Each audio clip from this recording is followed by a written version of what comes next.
वाशीच्या उड्डाणपुलावर प्रचंड गर्दी झाली आहे। एक मोठी बातमी, मराठा आंदोलकांना या ठिकाणी आता थांबवण्यात आले। वाशी उड्डाणपुलावर वाहतुकीची कोंडी झाली आहे आणि मराठा आंदोलनाचा मुंबईकरांना मोठा फटका बसल्याचं आपल्याला पाहायला मिळतंय।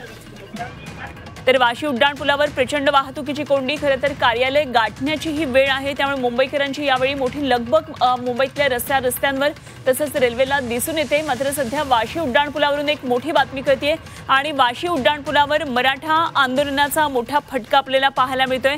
वाशीच्या उड्डाणपुलावरची ही दृश्य आहेत जी रेल्वेमधून चित्रित केलेली आहेत, तर एकंदरीत गाडीतून चित्रित केलीत आणि आपण पाहतोय की किती मोठ्या प्रमाणामध्ये वाहनांच्या रांगा लागलेल्या आहेत। वाशी उड्डाणपुलावर वाहतुकीची कोंडी झाली आहे। मराठा आंदोलनाचा मोठा फटका हा सध्या मराठा आंदोलकाचा मोठा फटका मुंबईकरांना बसलेला पाहायला मिळतो। तर एके ठिकाणी मनोज जरांगेंचा ताफा आझाद मैदानाजवळ पोहोचलेला आहे। सध्या मनोज जरांगे पाटील त्यांच्या गाडीमध्ये आराम करतात।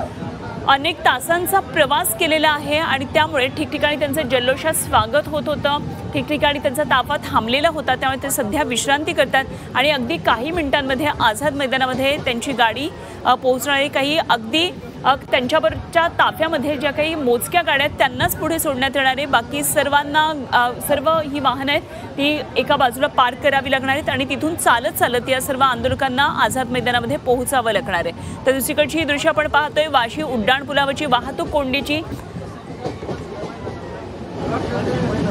आज शुक्रवारचा दिवस आहे आणि गणेशोत्सवाचे सध्या सणाचा सगळा उत्साह सुरू असताना खरं तर बाहेर अगदी वेगवेगळ्या राज्यातून सुद्धा मुंबईमध्ये गणेश भक्त येत असतात। उत्सव नेमका कसा साजरा होतो याचं औत्सुक्य सगळ्यांना असतं। मात्र जे कार्यालय गाठण्यासाठी सकाळी मुंबईकरांची लगबग असते ती सगळी आता सध्या थांबलेली आपल्याला पाहायला मिळते। नवी मुंबईतून मुंबईकडे येणारा हा मार्ग आहे आणि वाशी उड्डाणपूल सध्या पूर्णपणे जॅम आहे, ब्लॉक आहे आणि त्याचीच दृश्य आपल्याला पाहायला मिळते। काही वेळापूर्वी फ्रीवेवरची आपण दृश्य पाहत होतो, फ्रीवेवर सुद्धा असं दृश्य होतं। मात्र फ्रीवे इतर वाहनांसाठी बंद ठेवण्यात आलेलं आहे, केवळ आणि केवळ मराठा आंदोलकांसाठी त्यांच्या वाहनांसाठी सुरू ठेवण्यात आलेलं आहे। तर मराठा आंदोलनाचं हे महाकव्हरेज आपण आता झी24 तासवर पाहतोय। सकाळपासून प्रत्येक क्षणाची घडामोड झी24 तासवर आपल्याला दाखवण्यात येते। मनोज जरांगेंचा ताफा आझाद मैदानाजवळ आता पोहोचलाय आणि अगदी काही मिनिटांमध्ये मनोज जरांगे गाडीतून उतरतील आणि आझाद मैदानामध्ये पोहोचतील। हजारो मराठा बांधव त्यांची प्रतीक्षा करतात। मनोज जरांगे येण्यापूर्वीच अगदी 6 वाजल्यापासून ग्राउंड फुल झालेलं आहे।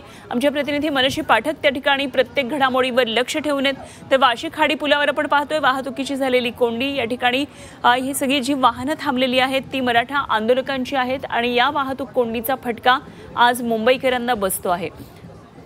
खरं तर कोर्टानं हेच सांगितलेलं होतं की या संपूर्ण जनजीवनावर कुठेही परिणाम व्हायला नको। मात्र मनोज जरांगे पाटील आपल्या आंदोलनावर त्यांच्या भूमिकेवर ठाम आहेत आणि मुंबईतलं आंदोलन होणार म्हणजे होणार आणि विजयाचा गुलाल मी उधळणार अशा प्रकारे त्यांनी भूमिका घेतलेली आहे। आरक्षण मिळवल्याशिवाय परत येणार नाही असं त्यांनी म्हटलेलं आहे।